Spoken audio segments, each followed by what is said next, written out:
ततो जयम् उदारयात् नष्टप्रायेषु अभद्रेषु नित्यं भागवत सेवया भगवते उत्तमश्लोके भक्तिर्भवति नैष्ठिकीम्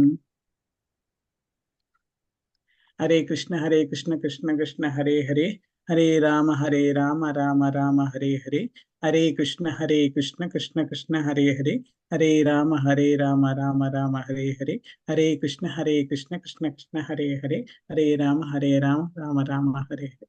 Please accept my humble obeisances to all glories to Srila Prabhupada and Sri Guru Maharaj. Today I am reading the chapter. Let me see the name of the chapter. Yeah, chapter 4, the characteristics of Rishabhadev, the Supreme Personality of Godhead, from the sloka 10. Yeah, I think 10, right? Yes, Prabhuji, 10, Prabhu. Yeah. So text 10. Following Bharata, there were 99 other sons. Among these were 9 elderly sons named Kushavarata, Ilavrata, Brahmavrata, Malaya, Ketu, Bhadrasena, Indra, Spraksh, Vidarbha, and Kikata. Text 11 and 12. In addition to these sons were Kavi, Havi, Antariksha, Prabuddha, Pipalayana, Avirohtra, Drumila, Chamasa, and Karavajana. Karabhajana. These were all very exalted and advanced devotees and authorized preachers of Srimad Bhagavatam. These devotees were glorified due to their strong devotion to Vasudeva, the Supreme Personality of Godhead. Therefore, they were exalted.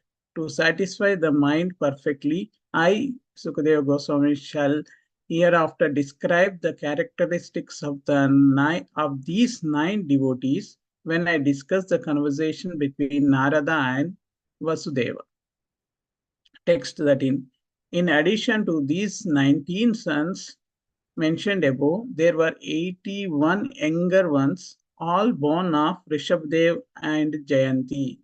According to the order of their father,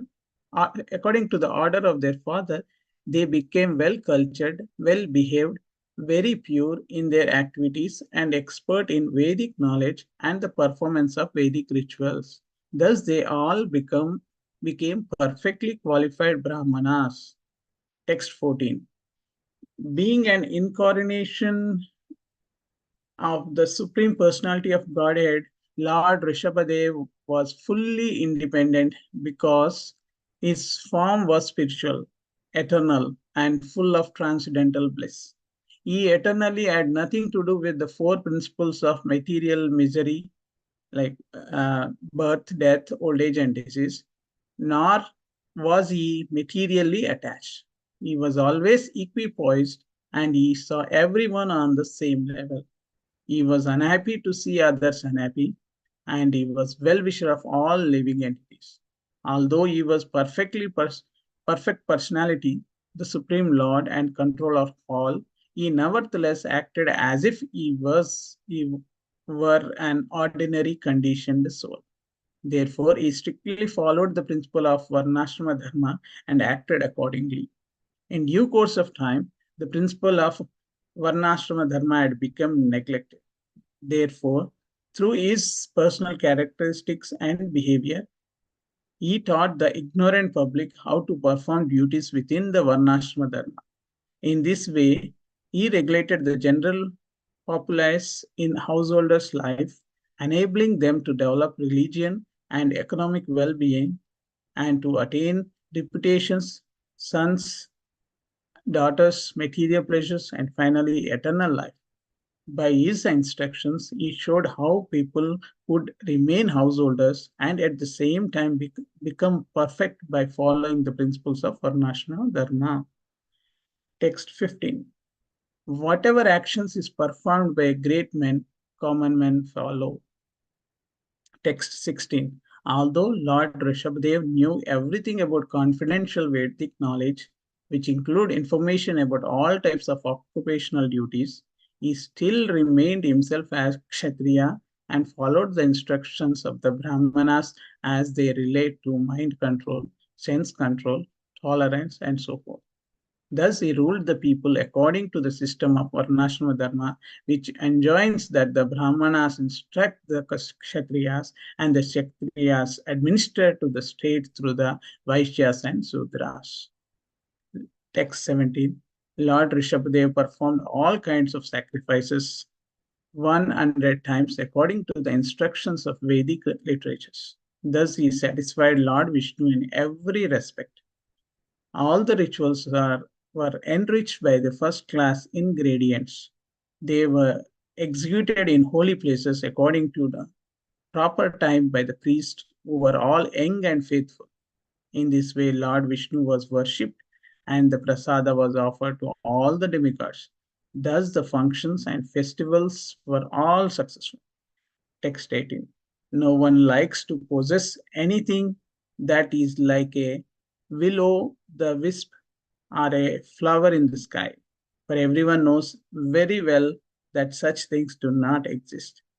When Lord Rishabhadev ruled this planet of Bhartavarsha, even common men did not want to ask for anything at any time or by any means. No one ever asked for a willow the wisp. In other words, everyone was completely satisfied, and therefore there was no chance of anyone asking for anything. The people were absorbed in great affection for the king.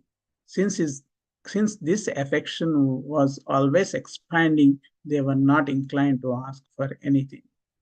And text 19. Once, uh, once while touring the world, Lord Rishabhadev, the Supreme Lord, reached a place known as Brahmavarta.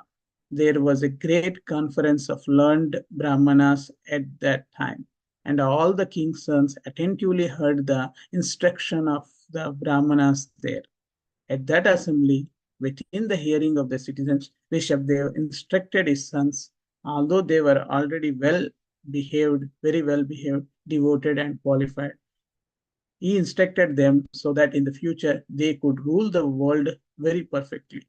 Thus he spoke as follows. This is the end of chapter 4. And uh,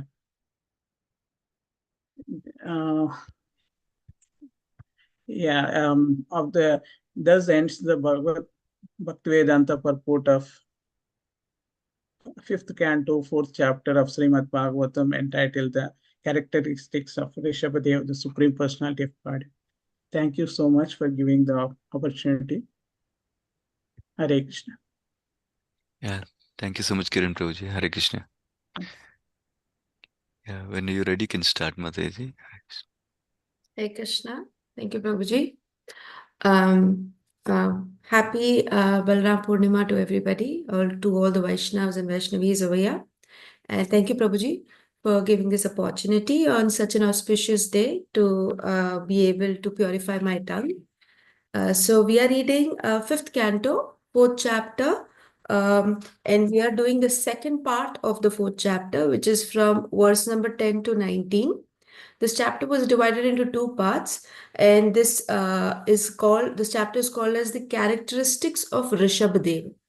Rishabdev was a son of King Nabhi and Meru Devi Mataji, and we are going to talk about his lineage from here on. So far, we had discussed from verse number 1 to 9 about the glories of Rishabhadev, the Supreme Personality of Godhead himself. And before that, I'll do my prayers. I'm very sorry. Please forgive my ignorance. ॐ अज्ञानं तिमिरन्धस्य ज्ञानञ्जनशलाकया चक्षुरुन्मिलितं येन तस्मै श्रीगुरुवे नमः। नमो विष्णुपादाय कृष्णपृष्ठाय भूतले श्रीमते भक्तिवेदान्त स्वामी इति नामिने। नमस्ते सरस्वती देवे गौरवाणी प्रचारिणे निर्विशेषशून्यवादी पाश्चात्यदिशतारिणे।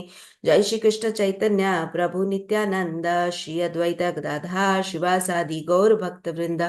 हरे कृष्णा कृष्ण कृष्णा हरे हरे, हरे Ram Ram Ram Hare Hare. Hare Krishna, Dhanvat Pranam. So we are starting with text number 10.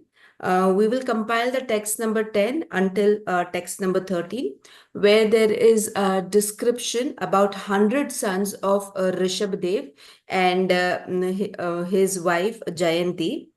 So the eldest son was already described in verse number 9, which is Bharat Maharaj. So we know he's a great Kshatriya, he's a great devotee, and in the future chapters we will talk about him.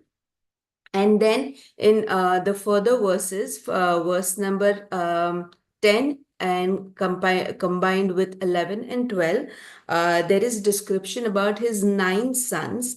And these 9 sons were great Mahabhagavatas. And they were amazing personalities to be preaching the knowledge of Srimad Bhagavatam to the people. And there will be more description about them in 11th canto. I assume chapter number 2 to 4 is also specified in this purport over here. And then we summed up with 10 sons. And then there were next 9 sons who were great Kshatriyas, great rulers for the whole of the world. And summing up to 19 sons so far.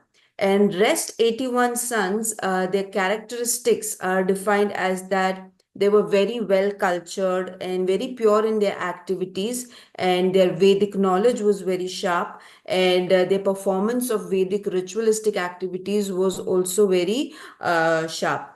So we spoke about 100 sons of Rishabdev in very short form. So here Prabhupada in the 13th verse, he is describing all these 100 sons as 10 of them were amazing Kshatriyas who ruled this world. In this 10, we have Bharat Maharaj also, and 9 of them were the best preachers in this world. So, the teaching point that Prabhupada is pointing out here is all these 100 sons were born to a Kshatriya, Rishabdev. And so they should have been Kshatriya by birth. But it is not important what you take birth as. It is more important about how your characteristic and nature is. So a person should not be defined or distinguished according to which place he or she is taken birth into. It is according to the person's nature and characteristics. So when I was reading this, I could also think about Vidur. Vidur was born in a Kshatriya family, but he was an epitome example of how a Brahmana should be. And when I thought about Vidur, I also thought about Dronacharya, who was born in a Brahmana family, was a Brahman by birth, but he was an amazing Kshatriya. He was able to fight the battle of Mahabharat. So the characteristics of a person comes by his own nature, not by where he's taken birth. This is a very important point that people in Kalyug forgot and made a mess of the entire beautiful system that was laid out by the Supreme Personality of Godhead, that birthplace is not important. Then moving on to verse number 14. This is also very important verse. Here, the characteristic of Rishabdev, the qualities of Rishabdev is mentioned further in detail.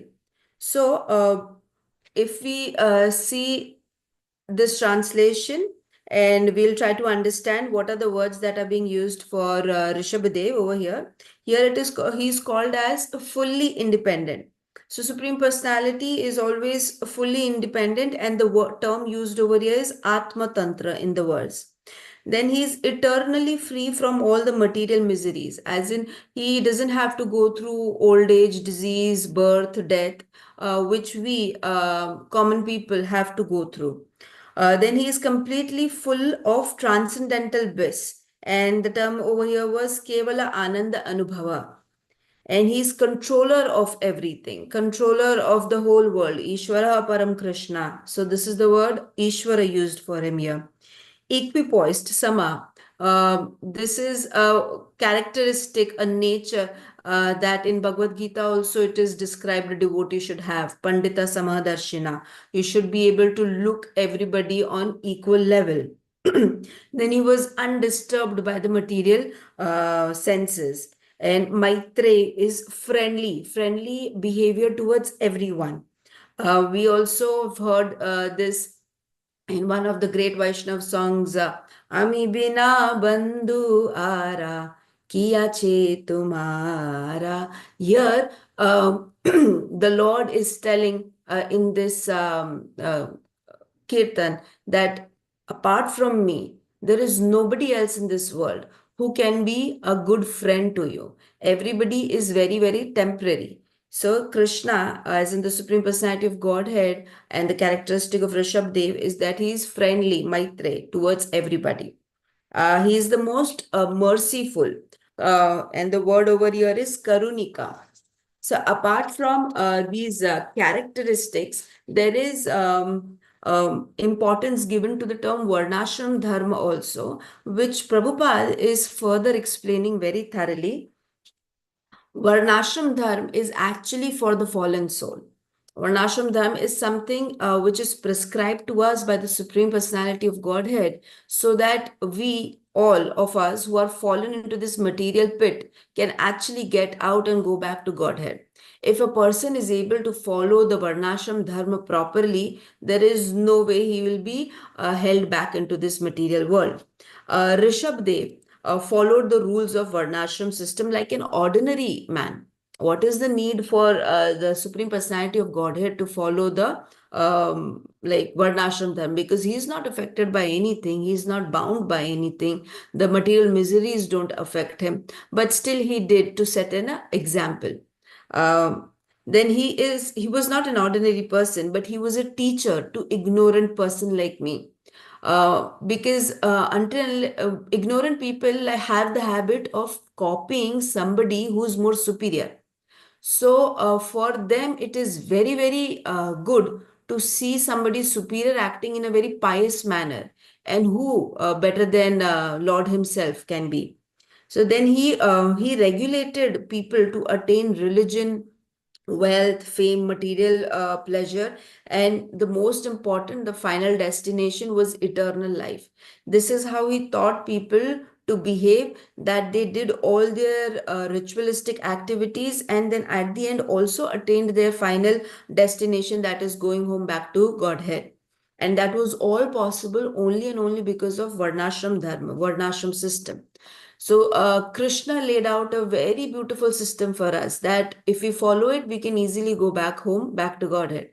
But our corrupt mind ends up spoiling it into caste system. And then we start protesting against the caste system. And this all happens because of ignorance. So ignorance of what? Ignorance of Shastra, not being able to read and understand them. Verse number 15. Here, in this verse, it is very nicely, just one translation is given. Whatever action is performed by a great man, common men follow. We have already heard and read this in Bhagavad Gita 3.21. Yad yad achreti shrishta. So the same understanding goes for this. But along with this, Prabhupada has also given a purport saying how much important it is to have qualified brahmanas in the society. Qualified brahmanas can be one of the prime reason for the welfare of the society. Because the system should be that brahmanas are the personalities who will read the shastras, understand them thoroughly, and then spread it in the society further. So all the administrators, Shudra, Vaishya, Kshatriya, whoever comes down, have to listen to their directions, follow them thoroughly, and then the welfare of the society will be maintained very nicely. So it is very important to have good brahmanas instructing the people so that they can be free from the material clutches and the ignorance. Krishna calls this place as Dukhalayam Ashashvatam, which is a temporary space which is full completely of miseries all around.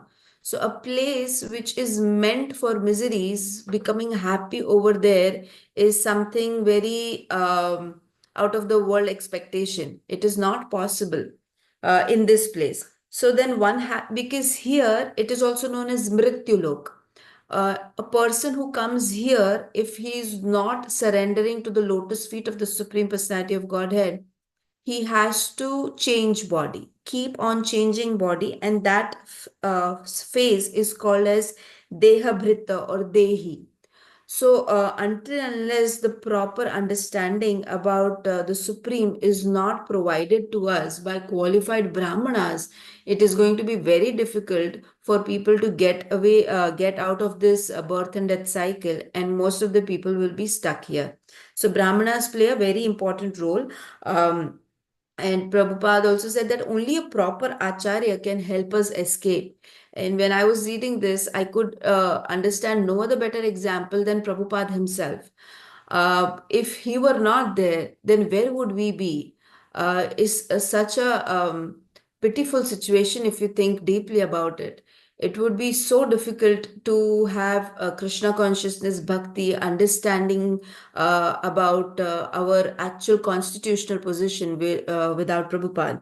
So only proper acharyas can guide you in the right way. So again, one more understanding over here is when we surrender to an acharya, guru, it should be very important that their understanding about our constitutional position and who is God is very clear. So we should be very specific in surrendering ourselves to the lotus feet of the Guru Maharaj also. Verse number 16.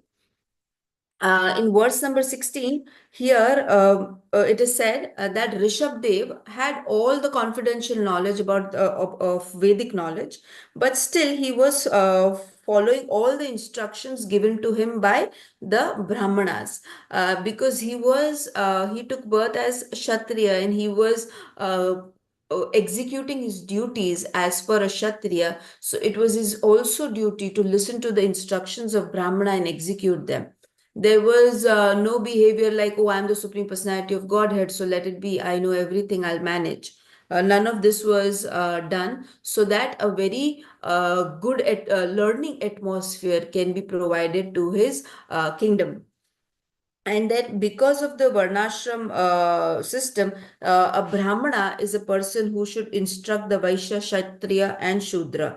And if we follow this system, a person will be able to control his mind, his senses, and can become tolerant and so forth. And specifically attain to the spiritual perfection if a person is into varnashram, the system. Then moving on to verse number 17, this is one of the important verses I found today. So if devotees have time, they could kindly just read. So here it is specified rituals should be performed by young men. So when I read this, I had a realization that similar instruction was also given to us by Prahlad Maharaj. Prahlad Maharaj also said that by the time we are 5-year-old, we should be aware about bhakti, spirituality, and we should be able to surrender ourselves to the lotus feet of the Supreme Personality. It is very important to take bhakti in early on stage. And Prabhupada here explains that a Vaishnava is a person who will never disrespect the demigods. But again, he is not very foolish also that he will accept them as the supreme, because there is a difference between the Supreme Personality and demigods. So here Prabhupada has given the example of Brahma Samhita. In Brahma Samhita, we sing the glories of all the important demigods also, like Lord Shiva, Lord Brahma, and even in the incarnations of Lord himself, like Karnodakshay Vishnu, Garbhodakshay Vishnu, and also about the Shakti Tattva, Durga Devi. Everybody is worshipped in this process by worshipping or saying Govindamadi Purusham Tamaham Bhajami. So here a Vaishnav worships the demigod in relation to Govinda, Krishna, but does not worship them separately. So here Prabhupada is saying that a Vaishnav is never a foolish person to worship demigods independently. And even in Chaitanya Charitamrit, we read Ekale Ishwara Krishna Ara Sabha Bhritya. What does that mean? That the Supreme Personality is Krishna and rest everybody is his servant. Becoming a servant is not a menial thing. We should not look at them, oh, they are servant. Becoming the servant of Krishna is one of the most auspicious thing that can happen to anybody in this world. uh, I'm such an we are all such, myself, I'm talking about myself, is such an unfortunate soul that we are stuck here. And I am somehow not being, not able to be servant of Krishna is the reason why I'm still here. But demigods are such an exalted personalities that they get to serve Krishna, worship his lotus feet. So when they are called as servant, it is not in a menial way. That is a very good description that can be given to the demigods. Moving on to verse number 18. In the verse number 18, it is stated that everybody in the kingdom of Rishabdev was very satisfied. So here the term is used below the wisp, as in something which is not there. Prabhupada is using the term over here as Ghoda Dimba. The meaning is egg of the horse. We all know the horse does not lay an egg. And the other word used over here is Khapushpa, that is flower in the sky. We know there is no flower that grows in the sky. So nobody desired for anything below the wisp or something which is not possible or not there in this world, because everybody was extremely satisfied. Seeing satisfied people nowadays is very difficult. We don't see people satisfied. We are ourselves not satisfied. Why? Because Prabhupada explains over here, a person is satisfied with all kind of things when all the necessities are supplied to him by or through a very good government. So Rishabdev was an excellent ruler, and the way his kingdom was carried on, everybody was very self-sufficient and they were very happy. Happiness was there, satisfied, the feeling of being satisfied was there, which we see is not there. Nowadays, people are, nobody is happy. Everybody is unhappy. Everybody is struggling. People are distressed or in depression or struggling. And because the reason is the government is not very good. So the government is not good, as in the government is not having the knowledge of Vedic scriptures. The government itself is in ignorance, and the reason, and that is why the reason is that we are also in ignorance. It's like a blind man helping the blind man situation. If a blind man is helping a blind man, they are both going to fall in a pit. And if a government is not a good government, then the whole society is going to be degraded. Prabhupada also states that in these democratic days, people don't like monarchy. But if we read Shastras and understand the depths of it, we'll realize that the time where there was a very qualified king was the best and the golden time. But the way nowadays we have democracy, it is actually not very good for the society, but people will not accept it anymore because of ignorance. Moving on to verse number 19, this is the last verse for this whole chapter. Here, Rishabdev was traveling with along with all his sons, and he reached a place called as Brahmavarta. And here in this place, Rishabdev started giving knowledge, sharing knowledge, teachings to his kids. Though the kids were very well behaved and devoted and qualified, still these instructions were given out, and which will be given in the spoken about in the next chapter, which is called as Lord Rishabdev's teaching. And these teachings are more for us so that we can understand them.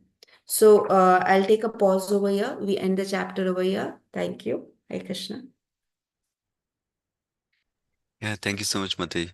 Hare Krishna.